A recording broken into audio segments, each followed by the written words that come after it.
ஹாலிடேஸ்னாலே அது நம்ம ஜிடி ஹாலிடேஸ் தான்.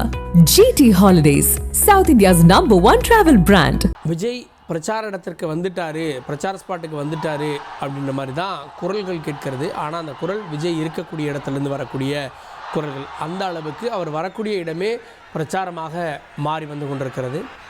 அது ஒரு வகையில் மௌன பிரச்சாரமாக விஜய் பேசலை அப்படின்னாலும் அவருக்கான எழுச்சியை அதை காட்டுகிறது.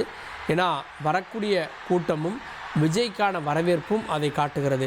ஆனால் அஃபிஷியலாக விஜய் பேச போகிறது அப்படின்றது தெற்கு ரத வீதியில் தான் பேச போகிறாரு. இந்த தெற்கு ரத வீதியில் ஏற்கனவே குறிப்பிட்ட நேரத்துக்கு வரணுன்ற கட்டுப்பாடுகளாக விதிக்கப்பட்டிருந்தது. ஆனாலும் நேர தாமதம் இருக்கிறது. 6 மணிக்குள்ளே விஜய் வந்து பேசி விடுவார் அப்படின்னு எதிர்பார்க்கப்படுகிறது. கடந்த முறை போல் 3 ஸ்பாட் இருந்தது அப்படின்னா ரொம்ப கடுமையாக இருந்திருக்கும். 2 ஸ்பாட் தான், 2 பிரச்சார இடங்கள் அப்படின்றப்போ அந்த 2வது இடத்துல அதிகமான கூட்டம். ஏன்னா டெல்டாவினுடைய மிக முக்கிய மாவட்டம் இது. செய்தியாளர் ஜெகநாத் கூடுதல் விவரத்தோடு இருக்கிறார். ஜெகநாத், விஜய் அவர்களுடைய வாகனம் இப்போ எந்த இடத்துல வந்துட்டுருக்கு? இன்னும் இந்த பிரச்சாரத்திற்கான தெற்கு ரத வீதிக்கு வர எவ்வளோ நேரம் ஆகும்? வணக்கம்.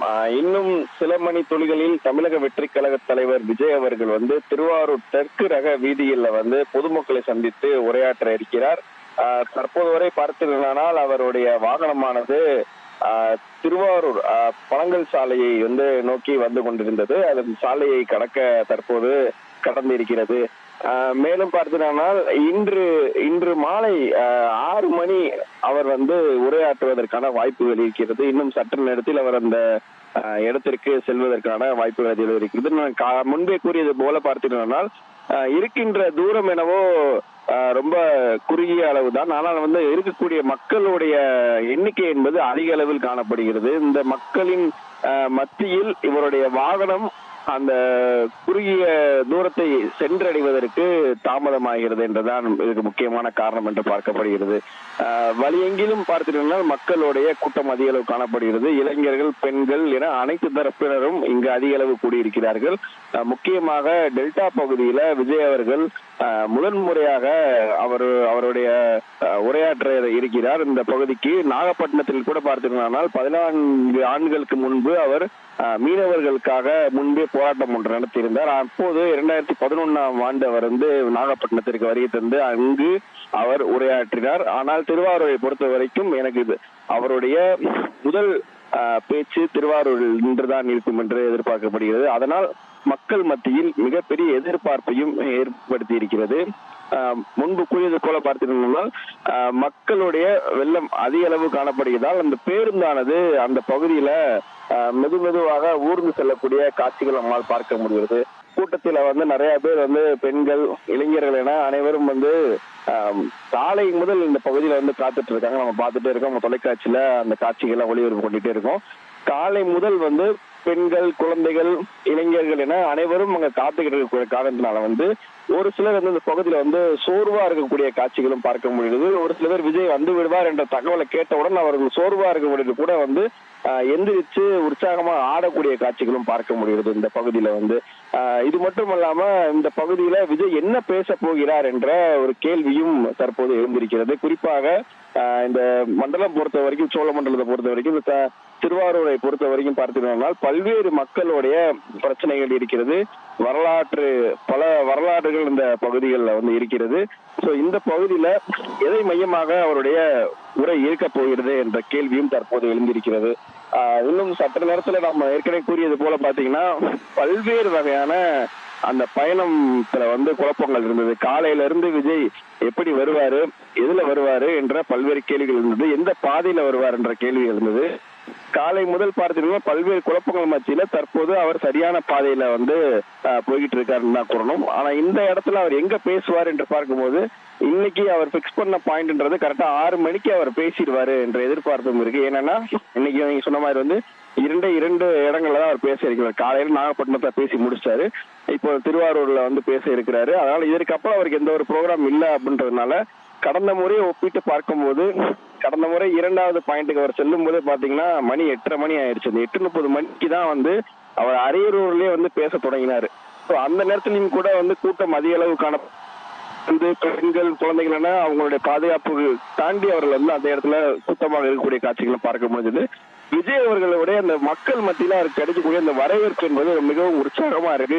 தற்போது கூட பார்த்தோம், ஒரு கிரேன்ல வந்து மாலைகள், ராட்சச மாலையை வந்து அவருக்கு அணிவிக்கக்கூடிய காட்சிகள் எல்லாம் பார்த்தோம். அது போல வந்து பல்வேறு வகையான வரவேற்புகளை வந்து அவருக்கு தொண்டர்கள் கொடுக்கக்கூடிய அந்த வரவேற்பு அவரும் வந்து உற்சாகமாக அதை நம்மால் பார்க்க முடியுது.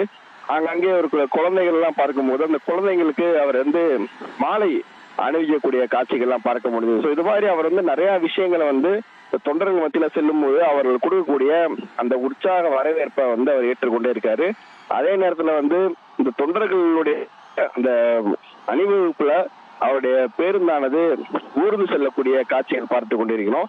இந்த பேருந்து 1 கிலோமீட்டர் தூரம் தான் இருக்கும். நார்மலா 1 கிலோமீட்டர் தூரத்தை வந்து 5 நிமிடத்துல நம்ம வந்து அந்த இலக்கை அடைஞ்சலான்னு பார்த்தா அந்த 1 கிலோமீட்டர் தூரமாக இருந்தாலும் இந்த மக்கள் வெள்ளத்துல அவர் ஊர்ந்து போகும்போது அது 1 மணி நேரம் ஆகுது. ஸோ அதுதான் அவருக்கு வந்து ஒரு மிகப்பெரிய ஒரு பிரச்சனையா இருக்கு. இதெல்லாம் தாண்டி அவருடைய அந்த பிரச்சாரம் அவர் வந்து மக்களிடம் உரையாற்றுறதுக்கான நேரம் வந்து பாத்தீங்கன்னா இன்னும் அதிகபட்சம் அரை மணி நேரத்துல இருந்து 1 மணி நேரத்துக்குள்ள அவர் வந்து பேச்சை வந்து தொடங்கிடுவாரு. 7 மணிக்குள்ள அந்த நிகழ்ச்சியை அவங்க வந்து முடிவடைவதற்கு ஒரு திட்டமானதை வச்சிருக்காங்க. விஜய் அவர்களுடைய அந்த பேருந்திலிருந்து அவர் பயணிக்கக்கூடிய அந்த இன்னொரு வாகனமானது திருவாரூருக்கு வெளியே கொஞ்சம் நிப்பாட்டி வச்சிருக்காங்க, ஊருக்கு வெளியே நிப்பாட்டி இருக்காங்க. அங்கிருந்து அவர் வந்து திருச்சி போய் தனி விமானம் மூலமா போறதுக்கான வாய்ப்புகள் இருக்குன்றதுனால ஸோ இந்த பயணமானது கரெக்டான நேரத்துல அவர் வந்து பயணம் பண்ணுன்ற அறிவுரையினால 7 மணிக்குள்ள நிகழ்ச்சி வந்து முடிகிறதுக்கான வாய்ப்புகள் இருக்கு என்று தற்போது ஒரு தகவலானது கிடைச்சிருக்கு. இதன் அடிப்படையில் பார்க்கும்போது 6 மணில இருந்து 6:30க்குள்ள அவர் உரையாற்றுவார். அதிகபட்சம் பார்த்தீங்கன்னா 15 நிமிடத்திலிருந்து 20 நிமிடம் அவர் பேசுவார். பேசி முடித்த பின்பு உடனடியாக அந்த பகுதியிலிருந்து அவர் திருச்சி விமான நிலையத்துக்கு செல்றதுக்கான வாய்ப்புகள் அதிக அளவு இருக்கு பார்க்கப்படுது. இன்றைய ஸ்பீச்சில் திமுக கடுமையாக அட்டாக் பண்ணார். குறிப்பாக வந்து ஒரு குடும்பத்திற்காக ஒரு அரசு இருக்குன்னா குற்றச்சாட்டு எல்லாம் முன் வச்சார். இந்த செகண்ட் ஸ்பீச் எப்படி இருக்குன்னு சொல்கிறாங்க? நீங்கள் கூறியது போல பார்த்தீங்கன்னா நாகப்பட்டினம் அப்படின்றது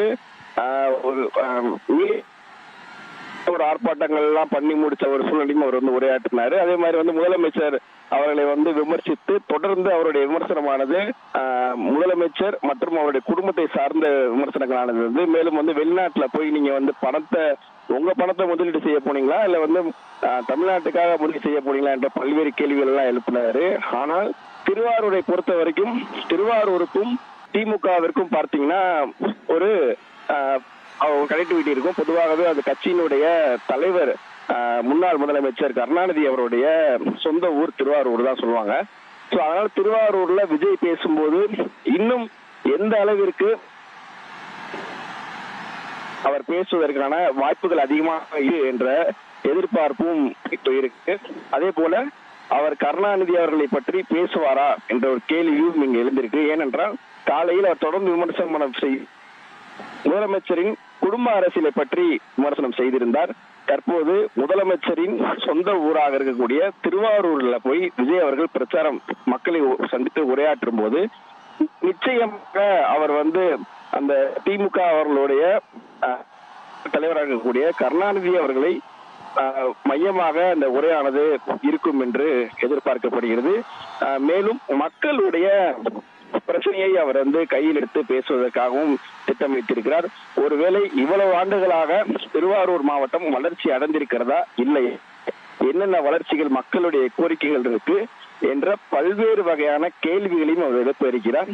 தொடர்ந்து முதலமைச்சரின் சொந்த ஊராக இருக்கக்கூடிய திருவாரூர்ல என்ன மாதிரியான வளர்ச்சிகள் அடைஞ்சிருக்கு, அந்த வளர்ச்சிக்கு காரணம் என்ன என்பதை அவர் விமர்சித்தும் தற்போது பேசுவதற்கான அதிக அளவு வாய்ப்புகள் இருக்கு.